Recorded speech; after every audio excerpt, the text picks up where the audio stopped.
même pas participer à des élections législatives ou bien à l'élection présidentielle. Oui. Ce qui veut dire qu'il est en train de s'aménager un boulevard éventuellement pour un troisième mandat. C'est pourquoi je dis qu'il y a aujourd'hui des pays qui ne sont pas à l'abri de ces coups d'État-là. C'est-à-dire qu'il faut beaucoup faire attention. Parce qu'à un certain moment, si le seuil du tolérable est franchi, je crois que l'armée aussi, dans sa mission républicaine, a le droit tout simplement de prendre, en tout cas, ses responsabilités, même si ce n'est pas souhaitable. C'est pourquoi je dis que nous, nos dirigeants, ce qu'ils doivent faire, c'est respecter ce qui se trouve dans les textes constitutionnels. Et quand on ne respecte pas ce qui se trouve dans les textes constitutionnels, c'est ça qui ouvre tout simplement les boulevards à des militaires aussi, qui peut être souvent inconscients ou conscients de ce qu'ils sont en train de faire, à prendre le pouvoir et à vouloir restaurer tout simplement la légalité constitutionnelle. Alors, on a vu ce qui s'est passé en Guinée, un peu partout dans la sous-région. Alors, est-ce qu'on peut se baser sur ça pour dire que cette page troisième mandat peut-être va être tournée ici en Afrique ?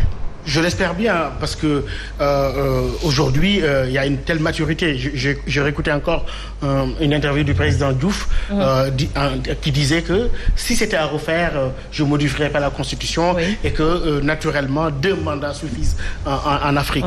Ça, c'est la parole de la sagesse. Mais je crois qu'aujourd'hui, pour ce qui est de notre pays, je pense que le Sénégal a toujours quand même su régénérer dans son système démocratique avec une armée républicaine quand même, et je crois que nous avons des institutions assez solides, et je crois que le jeu démocratique, les mécanismes de fonctionnement démocratique, peut-être, je l'espère, l'emporteront toujours sur les passions qui puissent aboutir à de telles dérives comme dans d'autres pays. Il ne faut pas le souhaiter, et je crois que j'entends aussi certains discours, y compris d'hommes politiques, faire des comparaisons, en tout cas insinuant des situations similaires. Il ne faut pas le souhaiter pour le pays. Et je crois que le Sénégal peut être plus grand que ça.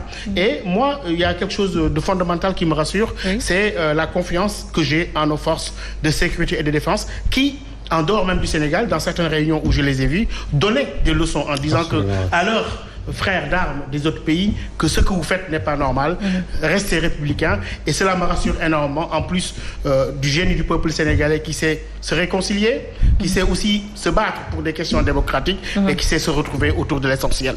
Très bien. Ibrahima, peut-être un mot de la fin, parce que là nous sommes rattrapés par le temps. Vous terminez par quoi? Un message peut-être au peuple guinéen? Oui, bien sûr. D'abord, je pense aux illustres disparus, à tous les martyrs qui ont été lâchement assassinés et qui sont dans les cimetières de Bambeto aujourd'hui, plus de 300 jeunes qui ont moins de 40 ans, arrachés à l'affection de leurs parents, que Dieu les accueille dans le paradis. Et je lance un appel pressant, puisque CNTV, c'est une télévision internationale, vous êtes très bien suivi en Guinée, donc peut-être même le colonel Doumbouya est en train de nous regarder.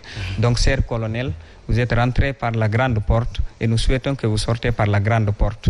Composez avec les Guinéens qu'il faut, à la place qu'il faut. N'écoutez pas les gens qui ont, comment dirais-je, n'écoutez pas de mauvais conseils. Allez sur la voie que vous avez commencé. Le peuple guinéen vous soutient, sont derrière vous, et que nous allons sortir une bonne fois de cette dictature, de cette malgouvernance, l'ethnisation, l'ethnicisme, l'ethnostratégie qui a causé trop de dégâts depuis le soleil des indépendances en Guinée, et que au moment des élections, et que le meilleur gagne, et que la transition soit pacifique et apaisée, et surtout vive le Sénégal qui accueille les Guinéens ici comme chez eux. Alhamdulillah, vraiment on vous remercie infiniment, vous aussi madame, Très bien. Monsieur Gueye et monsieur Samb. Très bien, merci à vous. Un mot de la fin, monsieur Samb, pour terminer. Mais je pense que notre ami guinéen a terminé sur une note d'espoir. Et je crois que, vous savez, il y a des pays qui ont traversé de longues années et même des siècles pour construire une démocratie. La vitalité de la jeunesse africaine, une nouvelle conscience citoyenne qui est là, qu'on voit ça et là, au-delà même des appartenances politiques et des formations politiques classiques. Je crois qu'un nouveau vent va souffler pour contrecarrer ces mauvais vents et ces vents défavorables à la démocratie pour une Afrique plus stable et plus paisible.